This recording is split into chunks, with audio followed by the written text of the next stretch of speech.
Infrastructure Commission for its maybe final meeting. And our first order of business is the right to know script. As chair of the commission, I find that due to the state of emergency declared by the governor, a result of the COVID-19 pandemic, and in accordance with the governor's emergency order number 12 pursuant to executive order 2020-04 and its extensions, this public body is authorized to meet electronically. Please note that there is no physical location to observe and listen contemporaneously to this meeting, which are authorized pursuant to the governor's emergency order. In accordance with the emergency order, I am affirming that we are providing public access to the meeting by telephone with additional access possible by video and other electronic means. We're utilizing Zoom for this electronic meeting. All members of the commission and selected legislative staff have the ability to communicate contemporaneously in this meeting through this platform. And the public has access to contemporaneously watch or listen to the meeting on YouTube and via phone by following the directions and links provided on the general court website.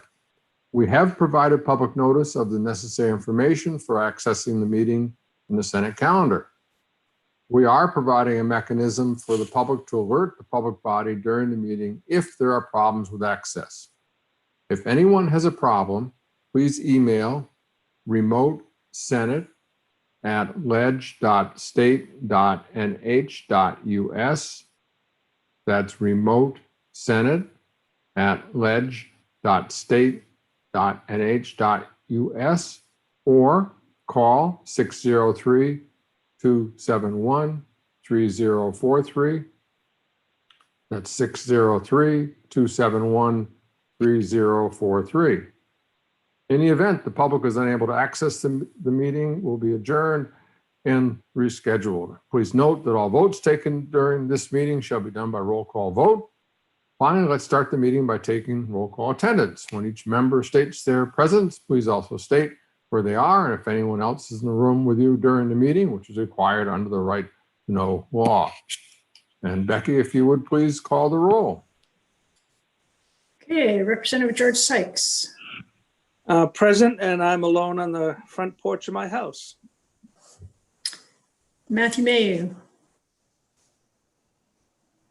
I am here remotely due to social distancing. I'm alone in the room, and I'm at the State House in Concord. Okay, Representative Stephen Smith. I don't see him. Richard Bailey. I'm here. I'm in my office at 33 Hazen Drive by myself. Thank you. Kevin Bowen. Here alone in my home. Thank you. Gary LeMay. I am at my home in Meredith. I am alone, but we just had a power blink, so my wife may poke her head in, wondering what's going on. So, Okay. Pete King. I'm here, home in Mount Vernon, and I'm alone. Okay. Kevin Miller. I'm here. I am on the Amtrak Northeast Regional train right now, and we're at about 5% capacity, so I am not alone. Dave Roderick. I am here in my home alone. Look forward to working with you. Okay. We're getting a bit of background noise. Let's see. I'm Rebecca Oler. I'm here in my home. My husband is around, but not in the room. Dan Bennett. I'm in Whitefield, New Hampshire, in a meeting room. The meeting's currently wrapping up. There's a few people that are leaving right now, so I'll be alone in a matter of minutes. Thank you. And Carlton Simpson. Carlton Simpson on behalf of Unitil. I am in Hampton and I am alone. And Senator Waters. Senator Waters in Dover, and I'm alone in this room. Did I miss anybody? I don't think so. Well, thank you so much, Becky. And our first order of business will be to approve the minutes from the last meeting, which you have received by email, and so I will take a motion to approve the minutes.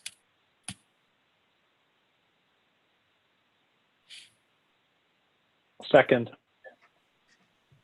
And are there any additions or corrections anyone wishes to make to the minutes? I didn't catch who made the motion, please. I guess I did. You did? Okay. Why not?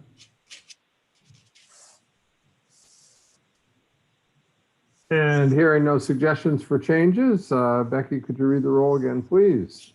Yes. Senator Waters, Yeah.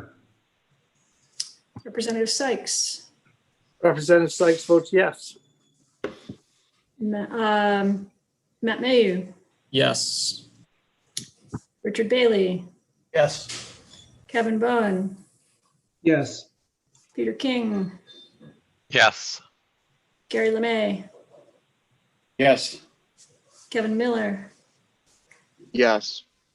Dave Rodriguez, Yes. Becky Oler, I vote yes. Dan Bennett, Yes. and Carlton Simpson. Yes.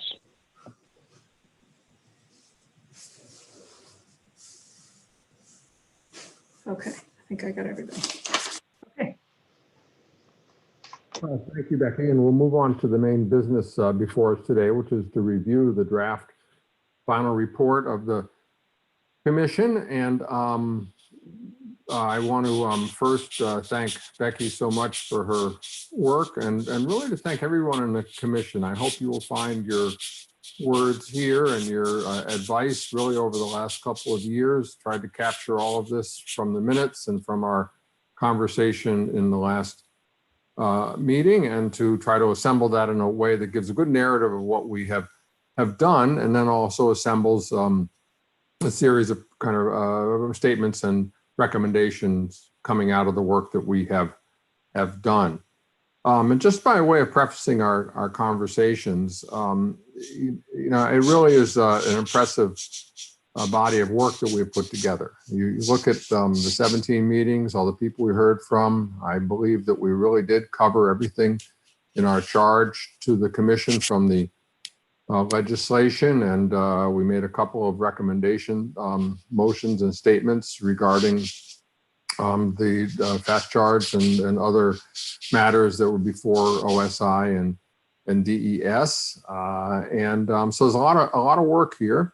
And then just in terms of how we proceed, what we've tried to capture in the recommendations are everything that seems to make sense in terms of policy. And I just will note that the kind of expectations of commissions, which people who have been on these before know, is that we are expected by the legislature, you know, to come up with policies that we think fulfill the charge and also what we heard from testimony. And so, you know, we have no authority.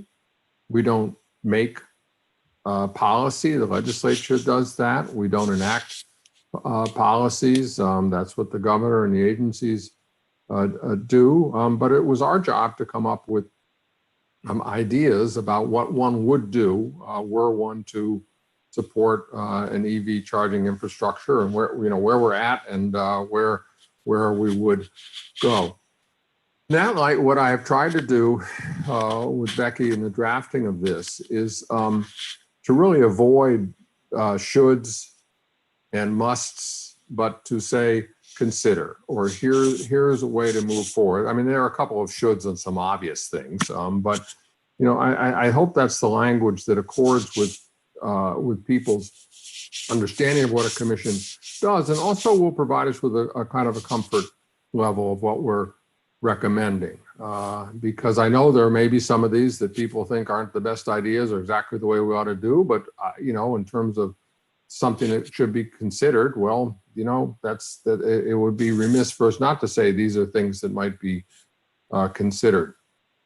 So my hope for today is that we'll go through the document and have a chance to get people's weighing in on it, and changes that should be made, or discussion of various matters, and that will kind of move us towards consensus, because I think that's the whole point here, is that we have a consensus document. It's really what is expected of commissions. Let the legislature and everybody else argue about things, but that here's, consensus is what our goal has always been on this. And then we will have a very brief, I hope very brief final meeting where we can have a vote on the report. And I'm not really going to ask for votes on individual recommendations or individual parts because, as I said, I mean, it's the report. The report is the report, and that's what we're sending out from the commission. And so we would meet on the 30th, so everybody would have a chance to look at the final draft, to consult with folks that they want to consult with. What is somewhat of an open question is that I've been on some of these commissions where sometimes agency members have wanted to vote in support of a final report. And sometimes they've said, well, they would abstain from voting. So that's either way it wants to go is the way that will go. So that said as preface, I don't know if anybody has any suggestions about how we ought to proceed or whether we should just go to bringing the draft up and go through it. So any thoughts at this point?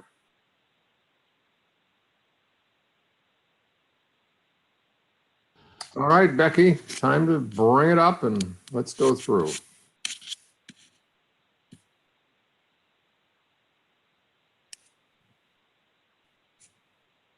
Oop, unmute myself. You should be seeing it now. Yeah, and I wonder if you can make it a little bigger. I think I can.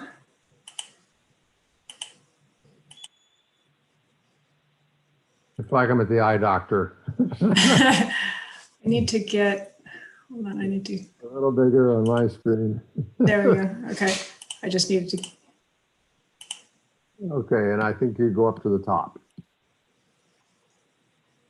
all right.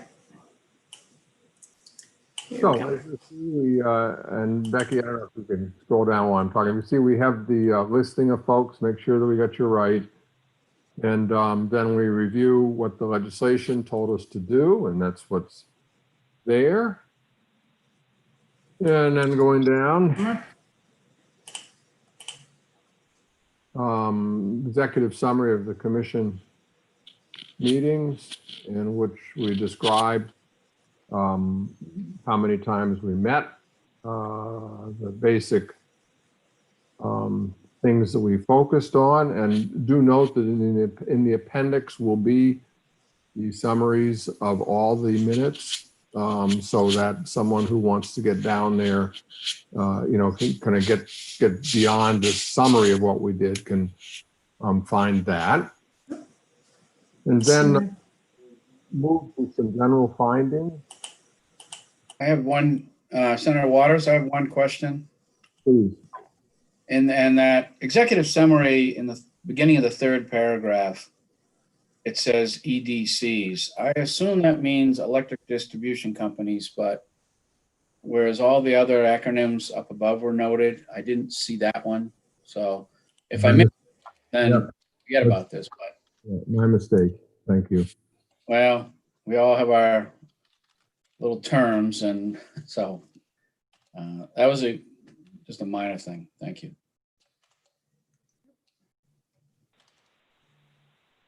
Thank you. And this is some kind of prefatory principles here. I just tried to capture some of the things that we thought were basically good principles, that we want to involve utilities, and this is a way to move things along. And then So this is still the summary of the meetings. Let me get down to, does anybody else have anything on the summary of the meetings?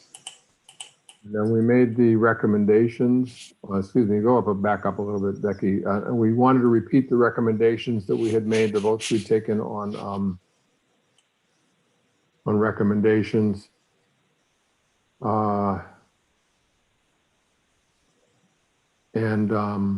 So then we have executive summary of the What's next? Executive summary of the recommendations? Yeah. So let's pause here. And, you know, I don't know. I thought it would be useful to have an executive summary of commission recommendations, but you know what? these tend to just, okay, repeat the commission recommendations as an executive summary. So I tried not to do that, and just to pick out 5 or so that summarize the kind of general areas in which the detailed recommendations fall. So the state should commit to the zero emission vehicle technology infrastructure, including state, private, rental, business, and full installation of EV charging stations. We should move quickly on VW settlement funds. And then from the discussion we had the last meeting, and some things that came in recommendations, notes from folks that, at least consider that we might hand off some of this, once it's established what to do, that maybe be partly a rebate program. This is a way to get to the municipalities who are really hoping there'll be something like this, and maybe have a third party to develop and administer programs that's responding in part, as we see it a little bit lower down in specific recommendations to thoughts that, well, look, if the agency's already strapped for personnel, and if they have charging stations, and the public's going to use them, and who's going to administer that, and maybe that would be a way of helping out with that.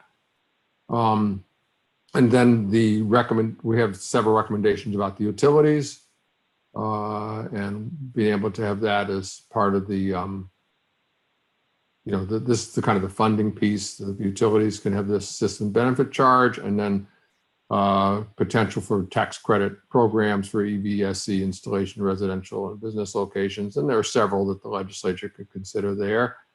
And then consideration, as the other states have done, about ZEV mandates and regional multi-state programs.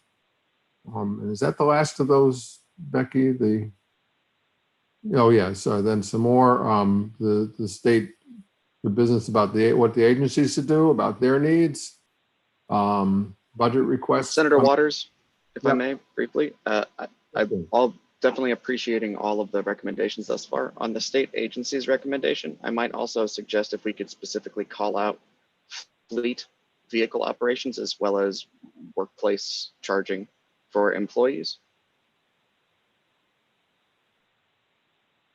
Yeah, thanks. I mean, if people are good with that, I mean, it's funny. I had, we have this recommendations about the fleet, a couple of them later on. Oh, sorry, then I may have been speaking out of turn. So if we cover it later, no need to double it.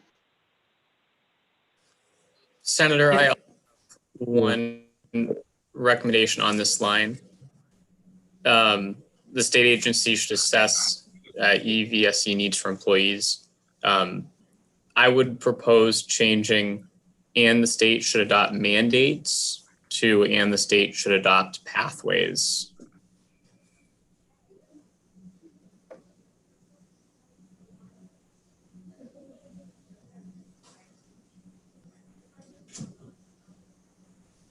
So instead of mandates, pathways?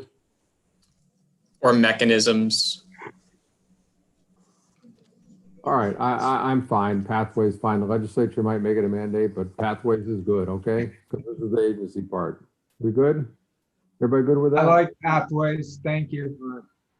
Good. I mean, pathways, we're going to put EVs on pathways or just roadways, folks. All right, that's okay. We could do roadways, Senator. Pathways? Let's do roadways. Or mechanisms. Oh, it's good. Nothing like wordsmithing. Oh my. We may confuse roadways at Department of Transportation and think we have to build special roadways to move the state. How about You only have to adopt them, not build them. You happy with that, DOT? Okay. Well, how about just a plan? I mean, yeah, I think the roadways is confusing.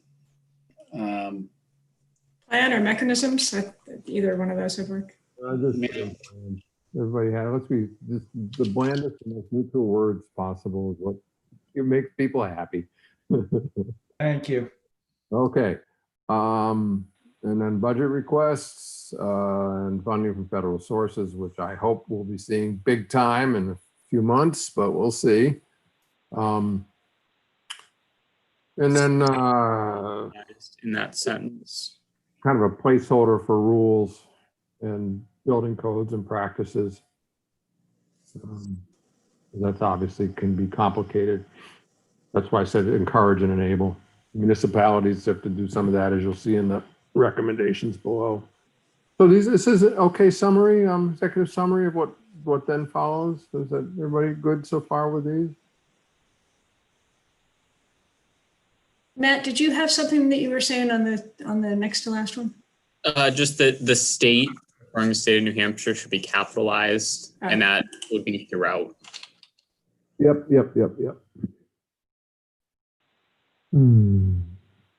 Okay. I Well, actually looked that up online, and it said unless you're saying the state of New Hampshire, if you're just saying the state, it says no, but I'm happy to do it either way.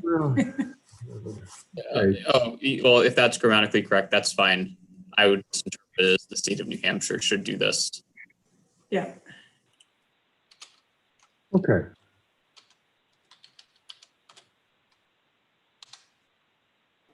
So let's move down into the more specific recommendations, and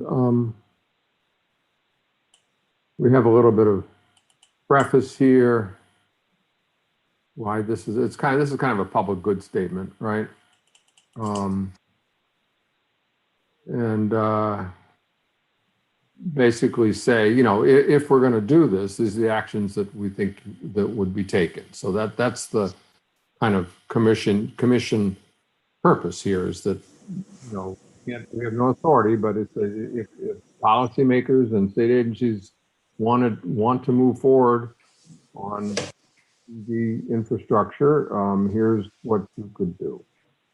And then we ask, you note the key word here, requested to use these recommendations as a guide. I hope that's nice and vague enough. Senator Waters? Yeah. I'm sorry, I was a little slow on the switch here. Back up to the 2 changes ago, the general fund budget and capital budget funding. Yeah.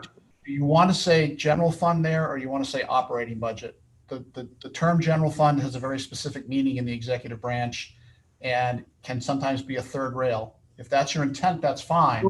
Yeah, operating, of course. Other funding sources. Yeah, of course. That is operating budget. Yeah, thank you. Okay. Yeah, thank you. I'll try and be quicker on the mute button. No, that's a good change to have, so appreciate it. And, you know, since we're going to be meeting again next week, you know, if something occurs to you after the meeting or you look at it again, and just let us know. And we'll make the changes. Okay, so and the thought was to, I mean, I had kind of put the recommendations together into kind of clumps and clusters, but just a general list. And then Becky thought that it would make more sense to have these 3 areas that they're trying to cluster them. But that said, it's pretty obvious that some overlap with others and so forth. But, you know, when people using a report like this, depending where they're coming from, they may want to look right to one of these areas. So I think it makes some sense. But with the caveat that obviously these are things that overlap. So the first one is basically what we've already said before, VW money and the corridors, and then additionally VSE at various places. And thought that it would, you know, be good to keep trying on the school buses. Though I don't know, I mean, Matt, I don't know if you have any issue with the way that's presented, or. No issue here. Okay. Then the level 2, you know, I mean, it's kind of what's in going forward anyways, but allocation of portion of the funds for level 2. And then the issue of the rebate program, are you okay with that as a possibility? The third party, or, I mean, it's saying consider it. I don't have any issues with it in the report. I don't know if we ever got to a final answer on the mechanism that a state could do that, but I'm fine to include it in the report. Yeah, so we'll see. It just, again, it's a kind of a placeholder for municipalities. If it ends up that that's a way that could if OSI think that'd be a good way to get this done for municipalities expeditiously, then maybe that's the way to go. And then the should consider participating in existing regional efforts. You know, the memorandum of understanding, the Z multi-state program, and again, it should consider. I mean, all the states around us have done it, and whether that would be of value to us, I think that would be something worth doing. But there it is. So is that okay, Matt, for considering? No concerns there. All right. So, legislators, you know, this bill on the Cal Ave and ZEV mandates, or, you know, they were in the works last time. They'll be back, and most states around us are going towards the mandates on this, which triggers a whole lot of things in terms of investments, but that's really for the legislature to decide. But since that's something that's been discussed and is, you know, is likely to be part of legislation, it seemed to make sense to commission, having looked at this, would talk about it. Any other thoughts on that one? I mean, I'm glad to hear that we have an opportunity until next Friday. We'll obviously discuss it internally. As you know, our concerns have always been it's adopting a successful California low emission vehicle program. So, like I said, we'll talk about it during the week, and I'm glad that the language states consider. Yeah, and so if you have some thoughts about how to wiggle that, Dan, just let us know. Okay, thank you. I just think it would be, you know, I mean, anyways, I think it's a placeholder. I think it's probably something that's expected the commission would mention it. But we're not saying this must be done, or this is the only way to accomplish these goals. That this one could add, perhaps consider in collaboration with the auto industry. I don't know. I mean, clearly any conversation about adopting Cal Ave is going to include discussions with NHADA anyway. You know, we could say, I mean, I hate the wordsmith, but, you know, maybe people would be happier with if we say should consider mandates such as, should consider ZEV mandates such as the California low. So that might be that we haven't picked that one, but that they're, you know, mandates, and that's just an example. Would that be better? Well, that would cover something like your fleet bill that you had last year, right? Because that was a mandate intended to reduce emissions that was outside of the Cal Ave program. Yeah, and we'll get something separate on that. But this is a kind of as a kind of overview mandate. Maybe it could say that a cop should consider adopting ZEV mandates such as.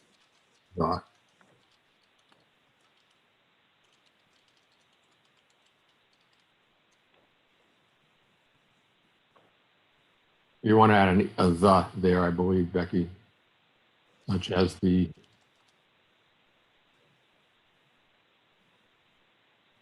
And then take out And ZEV down after Cal Ave, take out and ZVE, yeah.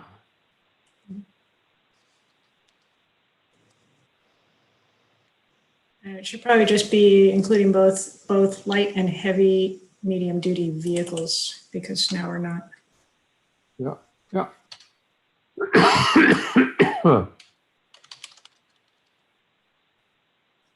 Okay, but again, if there are more thoughts on any of this one or any others, please send them in.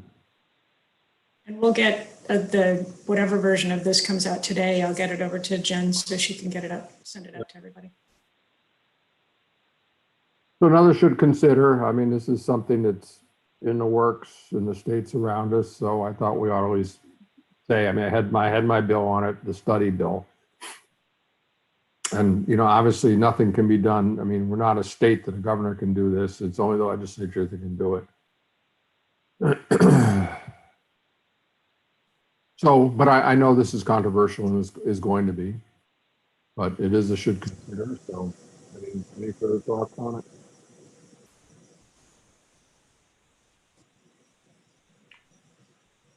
All right.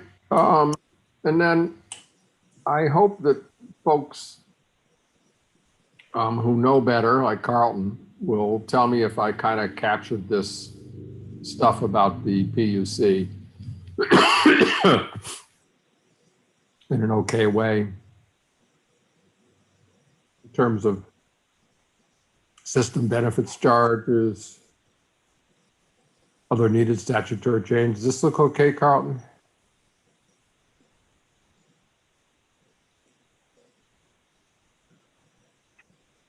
I think that looks okay. Mm-hmm. The one question I had on this is should it be specific to the system benefits charge, or should it say through the system's benefit charge or other funding mechanisms, or whatever the term would be? What do you think, Or is Carlton? it I mean, I just don't know. I mean, Yeah. that's what seems to be the main one, but are there other ways that if it came in with a docket, utility, doing something? And we've been, assuming the settlement agreement, our recent rate case settlement agreement is finalized, I mean, it's ordering us to go through a docket to submit a make ready program. So I would say, through system benefit charge or other mechanisms. Okay. Yep, I would agree with that. I would also agree from OSI's perspective. I think there is already considerable pressure on the system's benefits charge, especially with recently proposed ERS goals, that I wouldn't want to tie this recommendation to that. Thank you. Becky and I had some discussion about how much to talk about the PUC order and whether we want to officially make some statement about it. There is a forthcoming docket, Senator Waters, adjudicative proceeding that has stemmed from the investigation in 20-004. Yeah. So I just thought, that we couldn't really say much more than this at this point. Mm-hmm. So keep an eye on it in the legislature. If something's come out of that, the legislature needs to act in response to, then we could, but is this enough? Covers it enough? I guess the one other thing I would add is that the 20-004 and the forthcoming docket, the primary purpose as outlined in Senate Bill 575 was really focused on the rate design for Right. electric vehicles, as opposed to the infrastructure investment to support charging. We may want to note in here that rate design for electric vehicles should also be encouraged, and that it's forthcoming in these, has been underway in the investigation of 20-004 and forthcoming in the subsequent docket.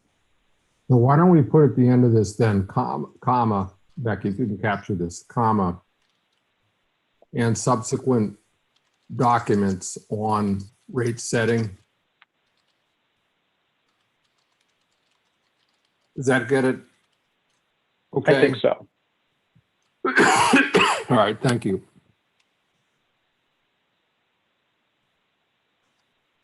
Senator Waters, if I might. Yep. Just on that point, I agree with what Carlton said. It might also be valuable to consider a statement about ensuring predictable operating costs for DC fast chargers, as both the capital and operating cost components can influence the success of a program. So to specifically mention that, something along those lines could be useful, but I could follow up offline with some language if that's helpful. So what you'd like is after this thing, sorry, I've got a little allergy and frog in my throat. We'd probably maybe then want to add a comma and then what you said, you know, and other, and to provide some assurance. And then what do you want to have there, Kevin? To provide some assurance for predictable and sustainable operating costs. Okay. Everybody good with that? Yeah, Senator Waters, this is Gary LeMay. My only question is in the first line, enable regulated utilities. Is that fully regulated was what I was thinking, but because we're partially regulated, so. Well, how about if we encourage you? I mean, if it's just regulated utilities, it's partial and full are included in that, right? Yeah, I'm not sure if I want us included. That's my point, though. And I wasn't sure if that was intended to make a difference between us or not. We do New Hampshire saves, and we do participate in the systems benefits charge. But Gary, I'll say that in initially drafting this, I had specifically put in regulated electric utilities because thinking that this would not necessarily be as focused on the co-op and our 5 other ones. Yes, and so that's why I think fully in there would just make the difference. That's all. Let's put it in. Because I agree with you, Beck. It could go either way. That's my only reason for asking for that. Thank you. All right, thank you. Very good. All right, and you know, and looking back over the charge about consider tax credits and other programs, which was part of our charge. So this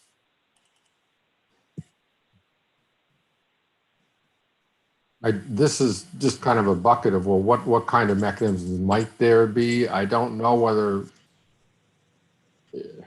the research and development tax credit, whether the businesses would be happy to see this, or really whether it even is appropriate there. I don't know. And then municipalities to offer tax credit. We have a lot of programs with things like that already.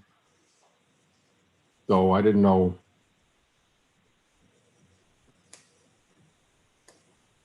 You know, if this was okay.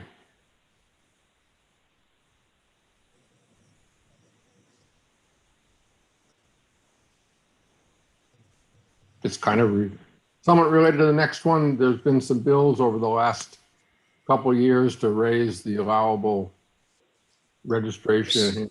Sorry about that. What did I just do?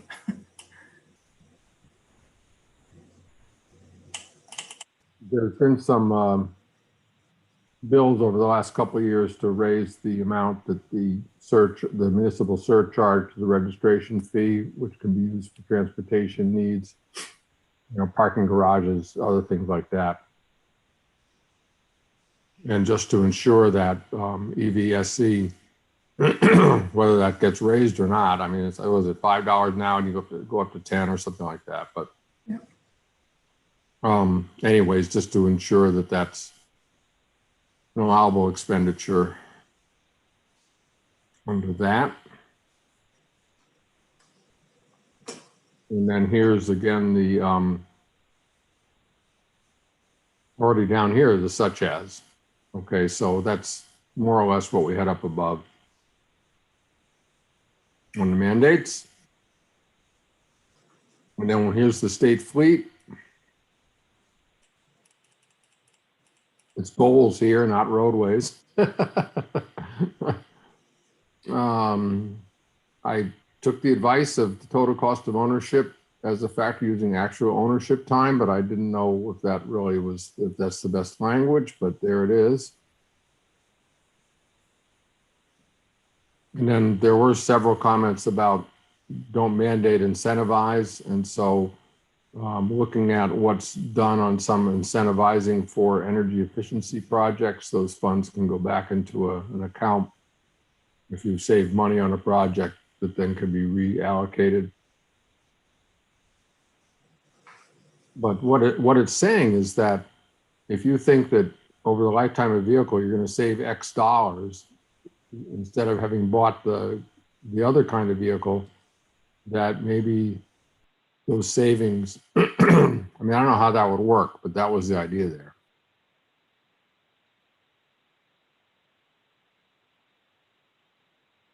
So I don't know. I mean, it's pretty vague. So I just don't know if people think that's should be in here. Maybe it should just be the legislation considered to provide incentives to agencies for the adoption. Senator Waters, I Yeah. think you're right with your last statement, because the idea of keeping money around in the state budgeting system means either the establishment of revolving funds, which gets Right. messy, or you can't audit how much you've saved till the end of the fiscal year, but you can't use last fiscal year's money next fiscal year. So how about, Becky, if we change it, this legislation should be considered to incentivize agencies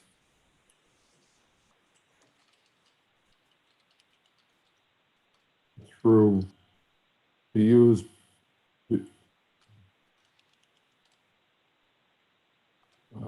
incentive agencies to adopt ZEV.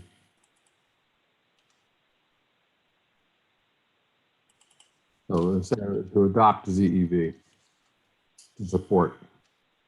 To adopt ZEV and to support. Okay, nice and bland, but maybe I'll cook something up. Who knows? And then this is a kind of a related issue that was brought up in some of the comments from the last meeting. That another way to get at this is that if you have an escalating minimum fuel economy standards, and that those are actually set,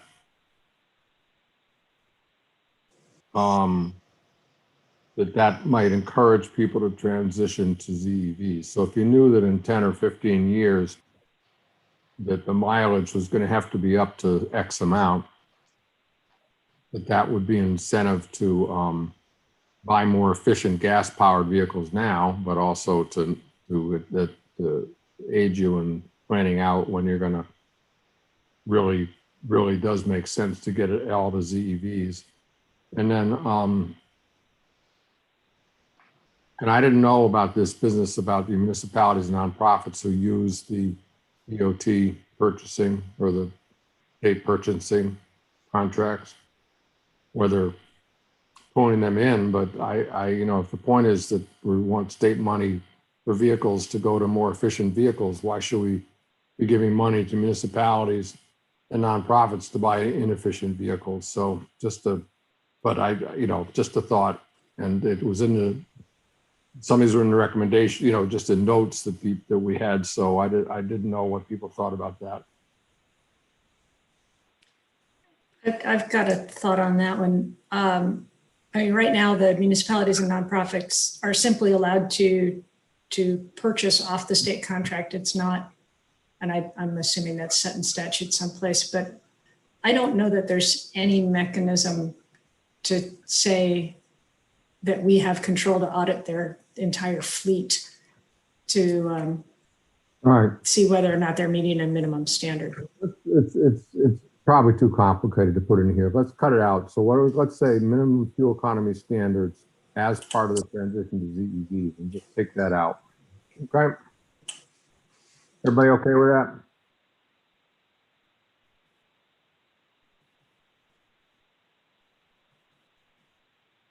So on to the capital budget.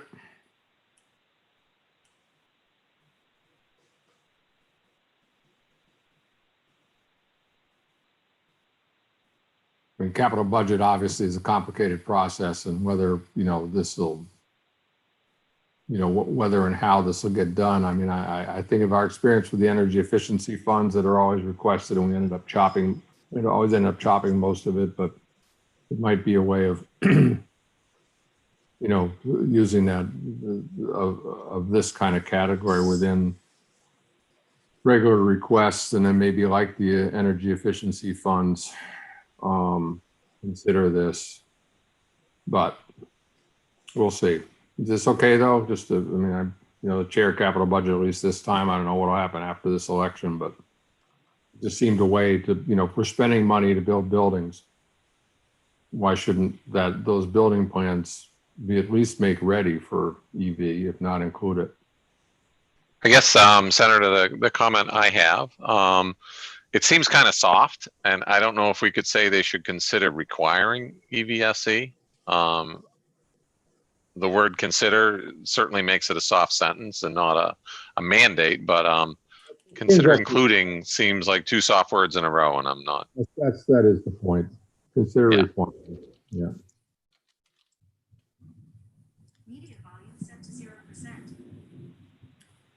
Does this want to be, should it require the actual EVSE or require that the building construction enable EVSE?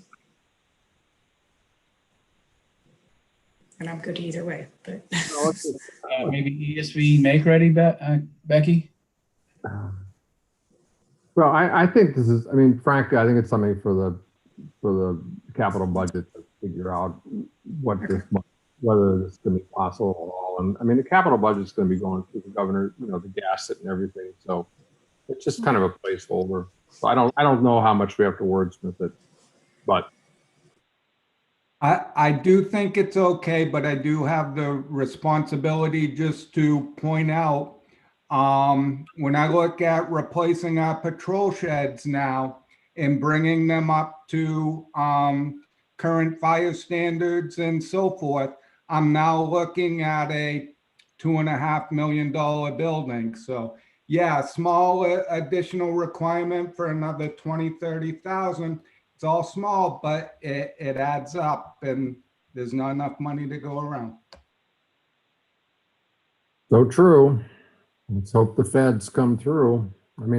So much of what we, if we get the federal money that is included in the infrastructure bill, or what, obviously nothing's going to happen until next session, but there will be an infrastructure bill at some point, and it's going to include a lot of EV money. So if it happens, we're going to get some money, but without that, I agree. I don't see how we squeeze the capital budget in these projects to find this kind of money, given the circumstances we're in. But here we are. I would think on that one that as part of their consideration, the legislature would probably put some parameters around which types of buildings this would be a requirement for. A DOT shed isn't necessarily going to be the best place for EV charging. Other than maybe some easy level 2 for their own vehicles. But I guess when I saw this, I'm thinking more liquor stores. Why don't we put in relevant, okay? In EVSE in relevant capital budget proposal, okay? Thank you very much. Thank you, Senator. Thank you, Becky. I don't think we're gonna be asking Fish and Game when they're building new outhouses up at the state parks to put an EV, okay? Though we do want charging in the state parks. Right, you never know. You never know. You never know, right? Oh, their off-road vehicle, they can plug it in and Here's the outhouse. Okay. And, you know, the new Jeep is proposing putting them out in the woods. Yeah. All right. Moving right along. So there were several comments about this perennial issue of registration fee for ZEVs. This has been we've got the road miles, the vehicle miles traveled. I mean, there's all kinds of things. So I just thought that this is one worth as kind of way of cracking that nut would be to say, okay, ZEV folks, we're going to charge you, but the money's going to go into infrastructure. So is people okay with that as a consider?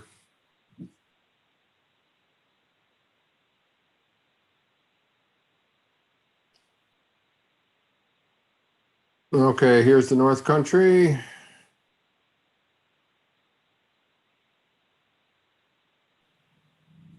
And here's, as was in the summary, executive summary, state private, how we're going to encourage the development.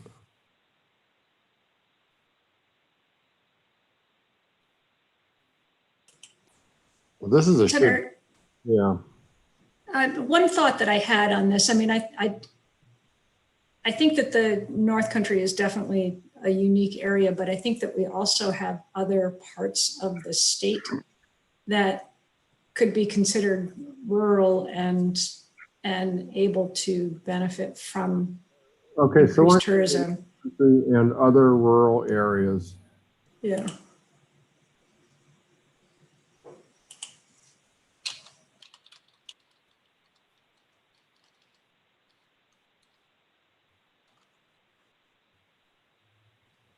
So Becky, could you go back up like a paragraph or so? So we suddenly shifted from legislature should consider to the state should.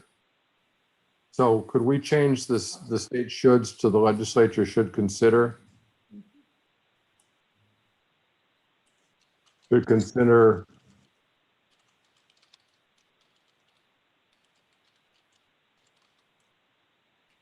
legislation to fund. Oh, okay.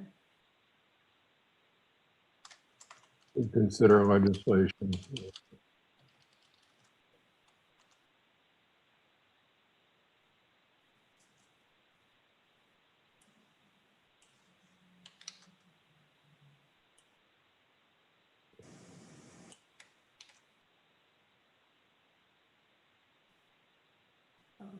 So let's say consider supporting here, should consider support. All right. All right, down we go.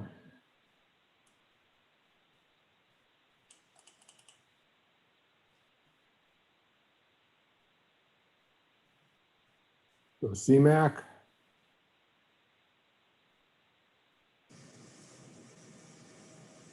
And the OSI, I mean, there were several comments about how the heck can,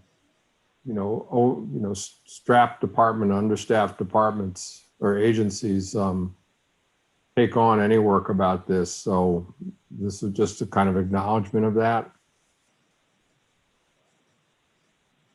What would it take in their budget proposals to if we move forward on these? So Becky and Matt, that okay as a placeholder? Yep. All right.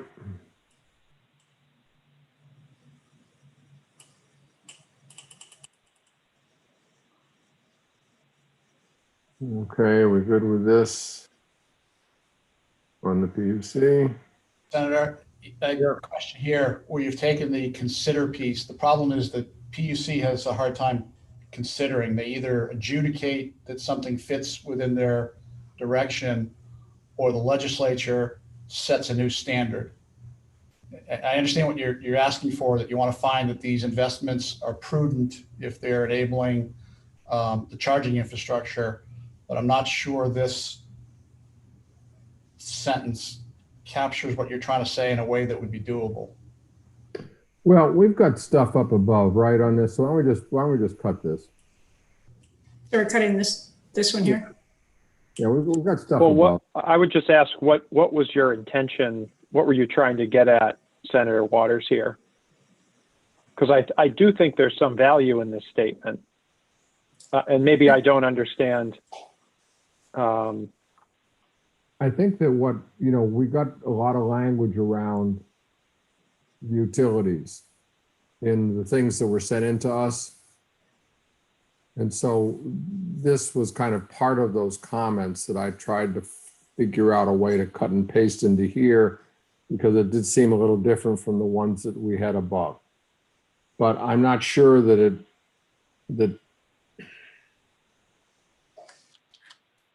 I think this is the Make Ready program. right. Yeah. We had it in the summary. I'm not sure that it's been in the Why don't detailed recommendations. copy it and then move back up to the portions on the PUC? If you want to just copy it in up there.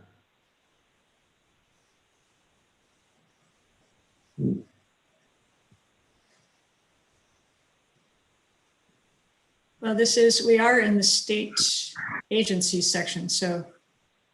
Yeah, but that comment is that they don't consider what they're not told to consider, right, by legislation. Oh, So let's go back up to the legislation one when we're talking about where is in the legislation one that we talk about the make ready? Here it is. there it is.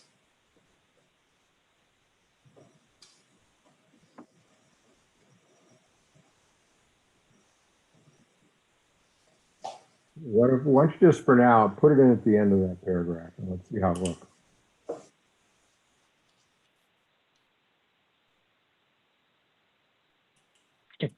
It doesn't seem to really fit there,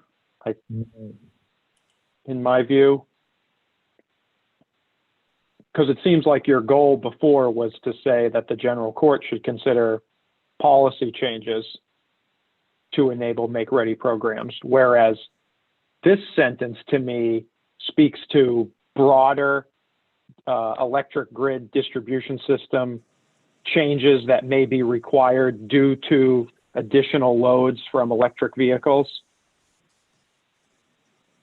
more in line with a grid modernization effort. So it seems broader to me. What if we did it this way? Becky, would you move it up to the front of this paragraph, please?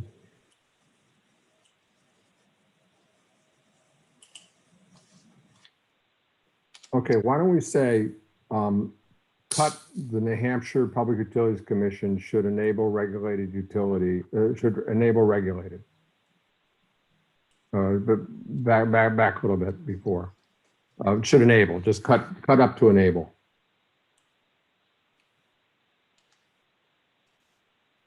And cut to take out the too. Okay, and what do we say? Since, why don't we start this paragraph with since regulated utility investment. And then will reduce the cost and take out the that. So it would read. Oh, I see. There we go.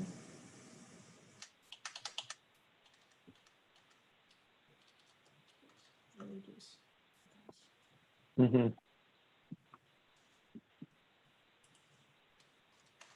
Okay. How about that? That works for me. All right. One small suggestion, Senator, would be to just go from will to can, because it sort of starts off with an across the board. This is always right. And then we make a specific recommendation for how to proceed. So just to make that consistent with the conclusion. All right, back down to where we were. And that's, so you can cut that now, there. All right, so now we get into the agency needs. Sorry.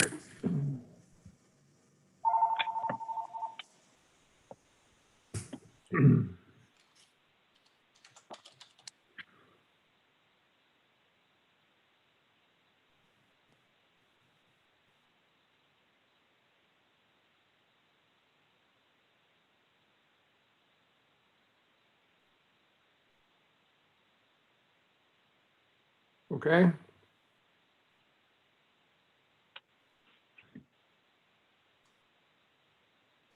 With that, and then the open point, charge point protocol statement, Senator Waters, if I could briefly. go right ahead. So I agree with the intent of the recommendation, which seems to be, increasing access to charging for all drivers and ensuring open standards. I'm a little concerned about being overly specific, calling out one specific communication protocol, let alone a specific version thereof. So I might suggest skipping the first sentence and amending the second to read that stations funded through programs should leverage open standards, technology neutral requirements, and facilitate network roaming to ensure the broadest possible use. These protocols and standards are constantly evolving. We're currently working on this example on OCPP with the International Electrotechnical Commission to develop an actual standard of this version through an international standards making body. So it's challenging to be extremely specific in a document like this on how station communications or the equipment operates.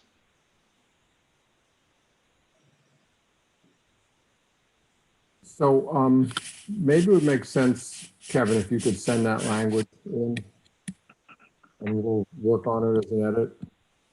Sure, I'm happy to send that in right away. I'm just Yeah. going to flag this one as. Sure.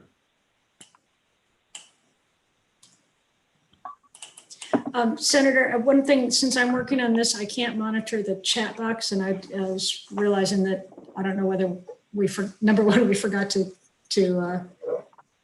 take introductions from our public attendees, and also whether or not any of them are offering any ideas. I can't see that right now. I didn't quite catch that, Becky. Yeah, because I'm sharing my screen, I can't also monitor the chat box, and I don't know whether any of our attendees, the non-committee members, are offering. Oh, well, we don't have that. This. We don't have that functioning. Oh, we don't. Okay. We did our public comment later.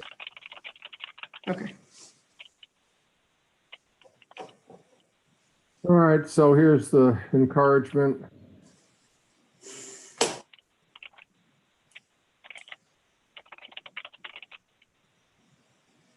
Now, I'm really not exactly sure where we are in the building codes. Did we ended up not being able to adopt them again because of what happened with COVID?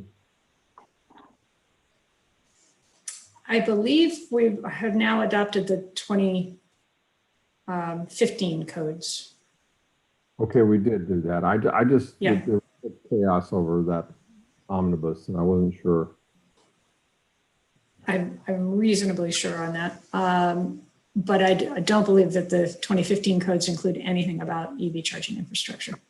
All right, well, let's leave it here then because it's something that those who are interested can look at, whether we could bring in the more recent codes on this one, which will have to be done at some point in time, but the whole code issue is just so complicated, as everybody knows. Yeah, and New Hampshire is always 3 years behind, whereas I think that this would maybe imply that perhaps when it comes to some portions of new codes, we shouldn't be so far behind. Yeah.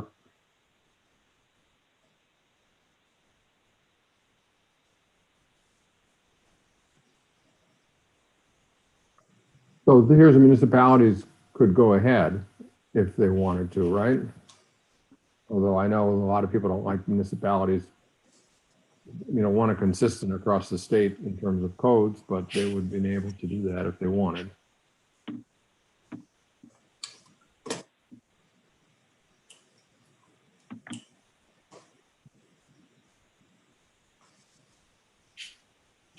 Why don't we change difficulty in obtaining local permits is we've got to have this as a single statement.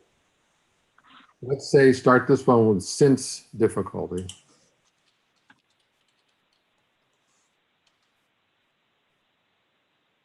Can be a significant barrier.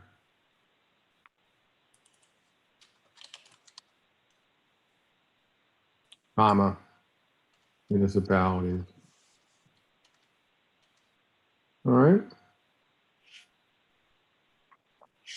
Everybody okay with that change?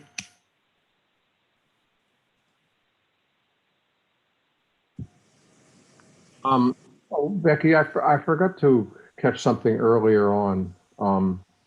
So can we stop with the recommendations now? We, everybody happy?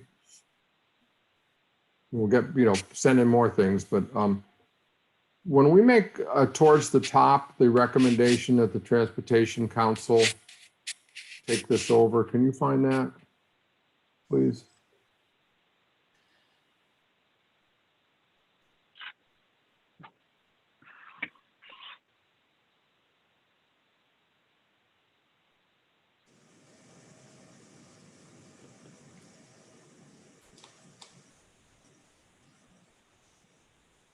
There.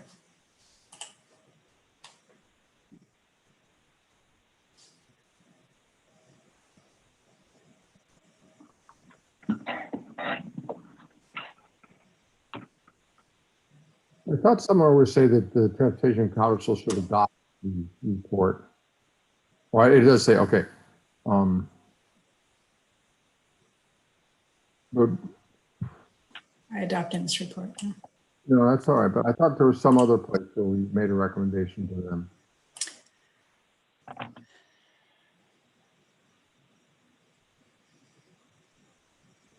Isn't there another place? It might have been in an earlier draft and didn't get carried through. Let me make a note. I'll find that because I don't think we should ask them to adopt everything in this report. I think it's just, it's not in that point. It's somewhere else. Okay. Yeah, I'm not seeing it. I'll find it. All right. So at the very end of the thank yous, I would like to either take myself out or add you. So I think it'd be nice to thank the chairman. Let's thank the vice chair. Is that okay? Particularly Senator David. So the I would chair. like to see you both thanked very much. You've done some great work. Let's say so. Served as chair, and Rebecca Owen, who served as vice chair of the commission. Technically, I'm the clerk, not the vice chair. But. Oh, I thought we elected you vice chair. I think that was in the minutes. Okay.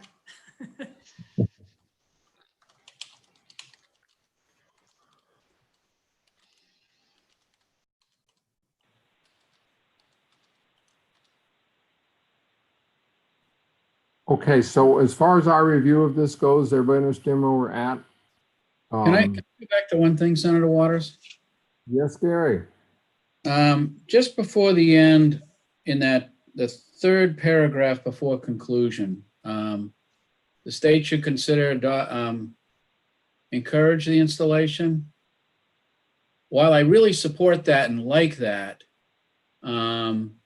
I just wonder if we ought to say encourage, and I'm thinking make ready, but I'm not sure if it's the right term. If you're building a house or building a building, if you get the wires in for a level 2 charger or conduit, that's a very inexpensive way to be ready for electric vehicles. Whereas if you say, hey, you got to pick a level 2 charger, now you're kind of making a decision that, if you're a homeowner, might make a different one. So I was just thinking, is there a way to say, encourage the installation or at least make ready for level 2 charging is all I'm thinking, because I just thinking it's, I'd hate to have, if I bought a house with one in it, I guess I'd say, okay, but I just hate to see a house with level 2 charger sitting there for 10 years, because somebody didn't put the vehicle in.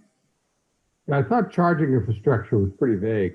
Because our charging infrastructure could be just the make ready, or it could be the whole package. Well, okay, then installation of level 2 charging infrastructure, to me, I'm totally good with that being vague. Okay, is that okay? Because like you said, then it could be the wires, it could be the conduits, or it could be the whole 9 yards. So, yep, I'd be great with that. All right. So what am I changing?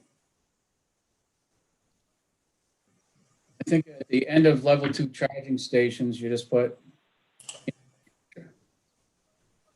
I didn't catch that, Gary. I'm sorry. at the, right there, yeah, just put in infrastructure and then make it sound Why good. don't we just take out level two, just say charging infrastructure, installation of charging infrastructure.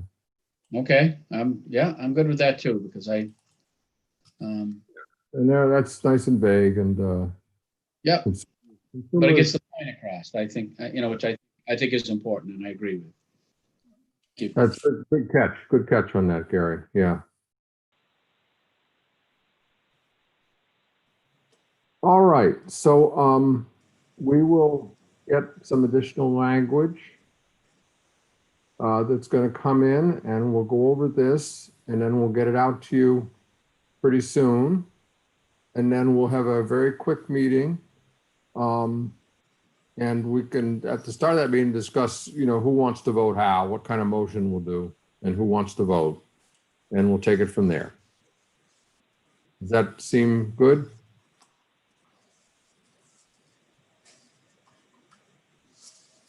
All I right. think that's fair. Alan, could you open it up for public comment, please? Yep, hold on 1 second, Senator. Thank you. May I ask one question regarding the Transportation Council? What's the process to be added to the list of recipients?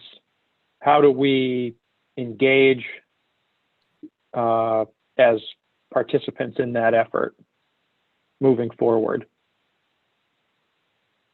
I mean, in terms of the Transportation Council, I've talked with Senator LeBake, who's the chair of that, and she had asked, did we want to come make a presentation to the council at their meeting a month or so ago? And I said, no, I'd like to come in and have anybody else from the commission who wants to come in to present the report to them at an appropriate meeting, maybe later in the fall, maybe more likely to be early next year. And then from that point on, there is a process of bringing things to that council for their consideration, for their agenda. And so that's what I'm envisioning.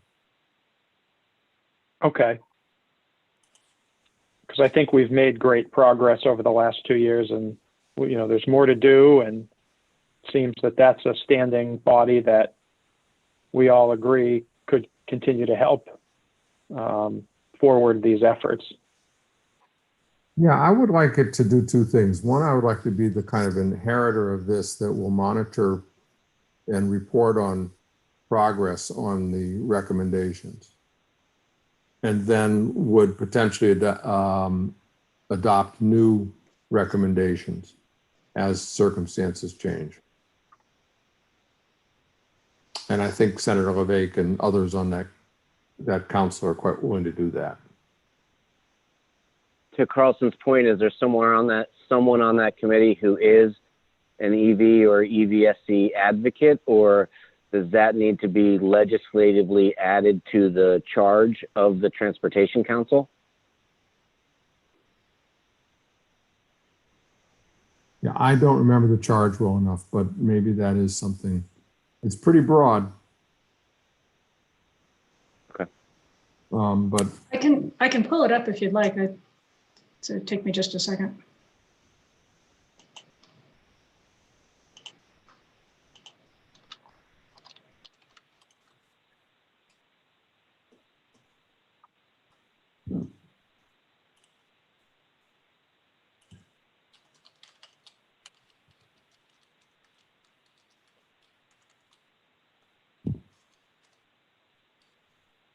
Not that I ever go to the legislative websites, but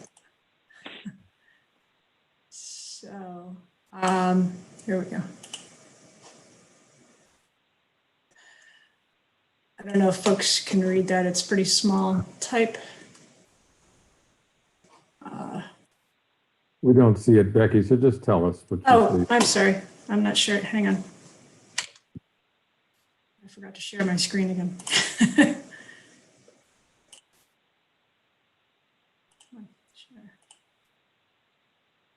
So here is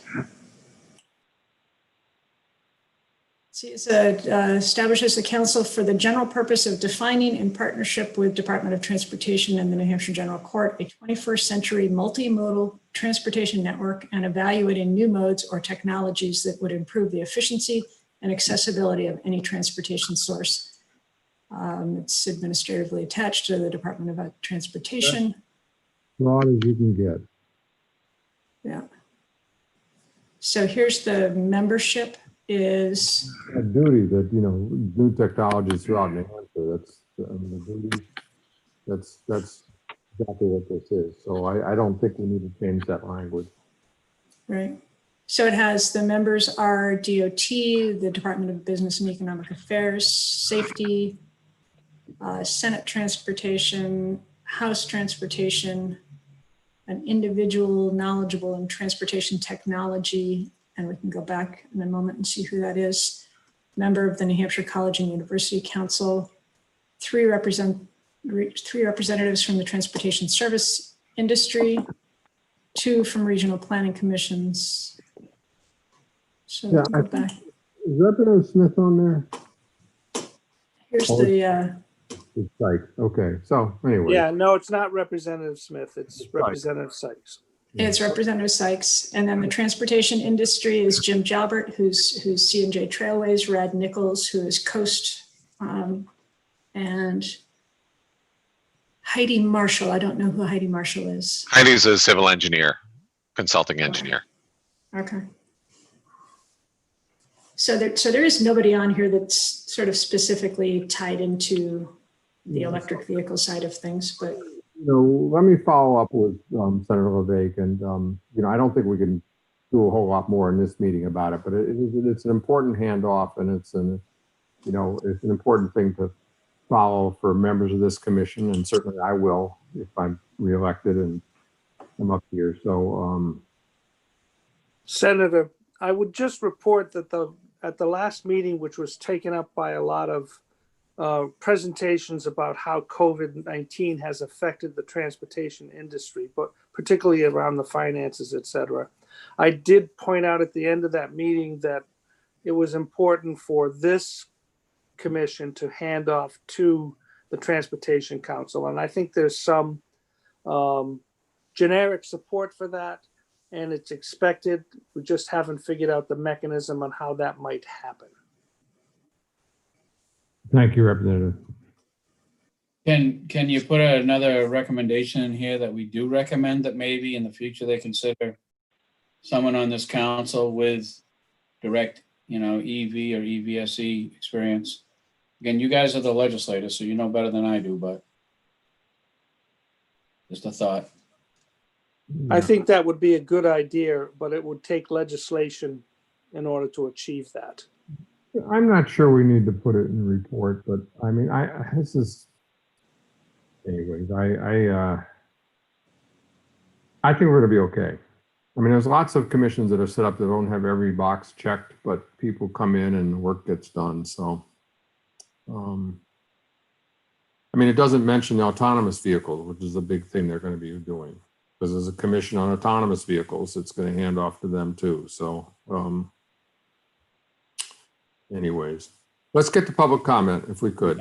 Better. So if there are members of the public who are attending and they would like to speak, please raise your hand using the Zoom raise hand button, or if you are on the phone, you can press *9. It looks like we have Barry Woods here. I will bring him in to talk.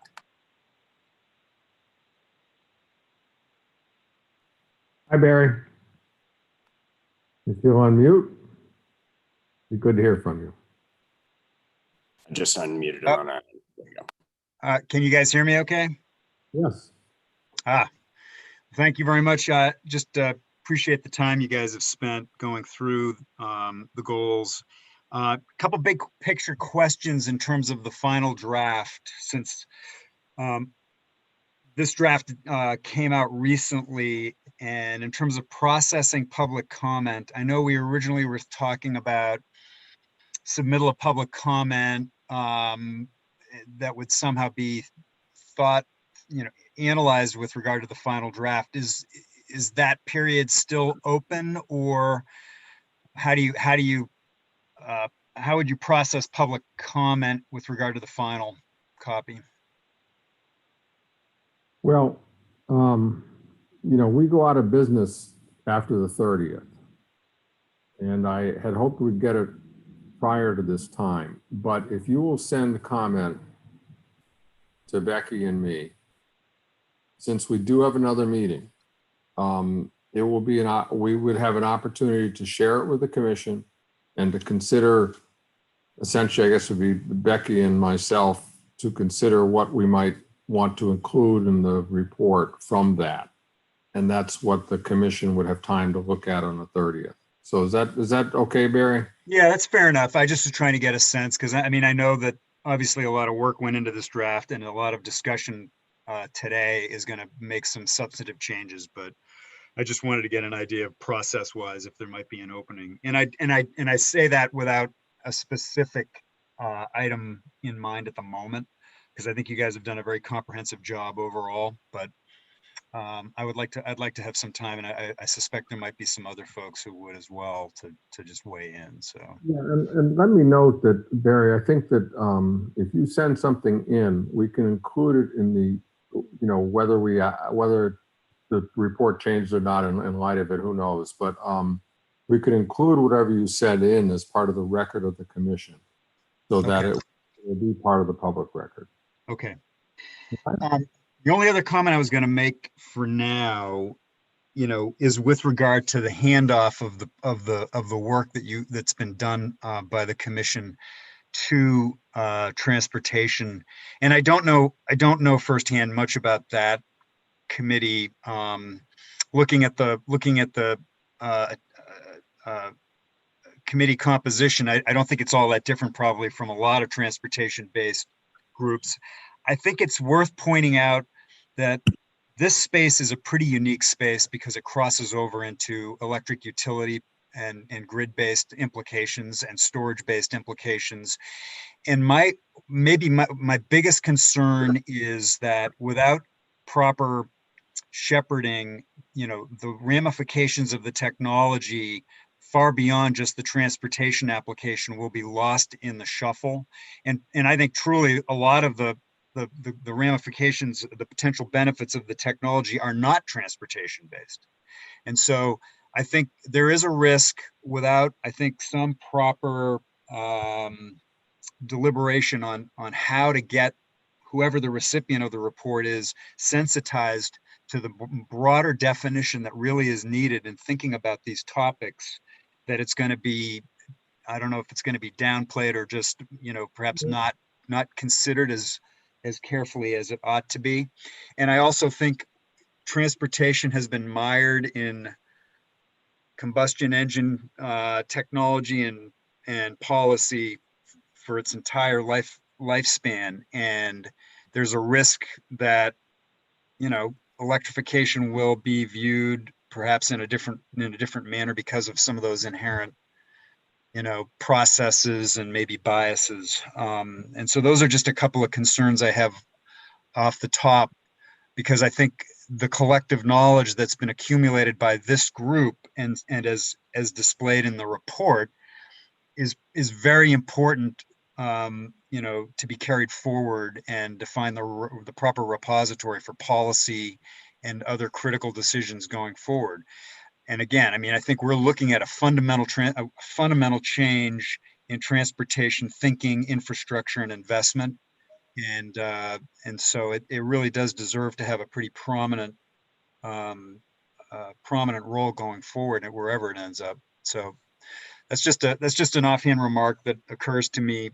I'm sorry, I don't have a solution in terms of where the, how to guide this into the appropriate format. But I think those are concerns that all of us ought to have, given the work that's gone into this. So thank you.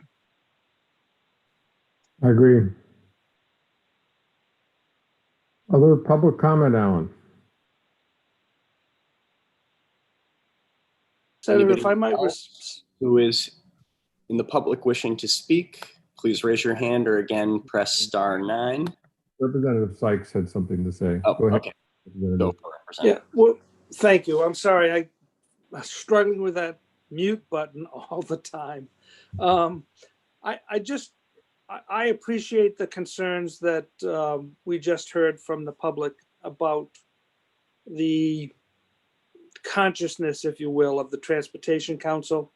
And I think it's an important consideration. I would just share that I did write, in fact, the initial legislation establishing the Transportation Council, that final version that got passed. And it was always my intent and the intent of the other persons who were supportive of the concept that we would be looking at a much broader perspective than that traditional gas combustion.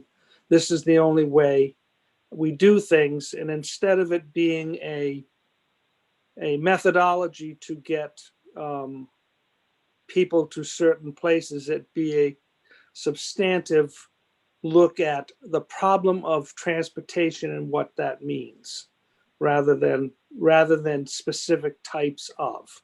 So one way we might do this, and I have to think about it some more, is we could certainly we get the report before the Transportation Council. Secondly, we ask someone to come in and talk about the report and share all of this knowledge with that Transportation Council. And then maybe moving forward, there'll be other things that we can do. But thank you for the comments. And it was valuable. Thank you, Representative Allen. Anyone else? Anybody else in the public wishing to speak, please raise your hand or press *9. Senator Waters, this is Pete. I have a comment. I think in looking at our report, I think one thing I see that's left out, and I'll give you a sentence here, but we kind of leave out why we're doing this in our executive summary, and I can send this to Becky. We say the state shall commit to the development of a ZEV technology and infrastructure, including state, private, and rental, residence, business, and municipal installations. And the part I think we should add is to reduce air emissions and stimulate transformation to a lower carbon transportation system. So we kind of leave out why we're doing this. And to me, it's to reduce air emissions and stimulate the transformation to a lower carbon transportation system. It's one of those things, I think it's intuitively obvious to all of us, but it's not in the report. I didn't see anything about air emissions in there, for example. Thanks for stating the obvious. I mean, really. Okay. No, but it's really. Thank you. Thank you, Pete. I should have noticed that. Yeah. Did you capture that, Becky? I did not. If you'll email it to me, I'll get email it it in to the you next right draft. now. Yeah. Thank Okay. you. Thanks. Yeah. Cool. Why are we here? Okay. I guess no one else from the public. Doesn't look like anybody else, Senator, has any comment. Okay. And I would just add, built based on what Peter just said, I think that gets to the heart of some of the efforts that we may help to bring to the Transportation Council. I don't doubt that has already been part of the council. While I haven't been involved, I'm sure that's been something that they've debated and investigated. But I think moving forward, we've done a lot of great work here.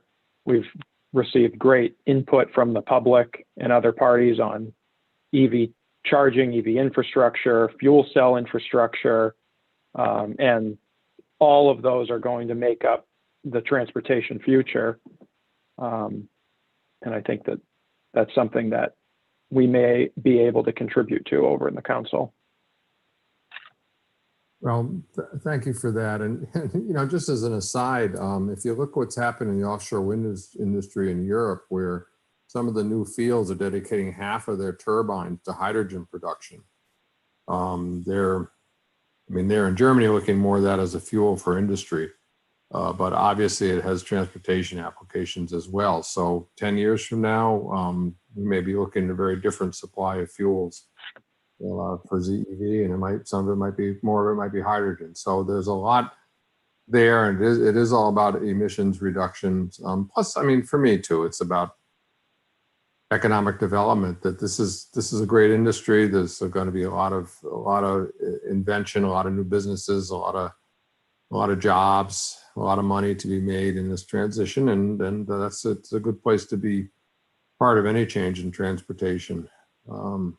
Yeah, I agree. I listened into the last offshore wind commission meeting, and I think that that's an important consideration, both from the direct electricity generation perspective, but also from the hydrogen production perspective. And in all of these ways, I believe New Hampshire is very uniquely positioned, both in terms of the EV market and the renewable energy market.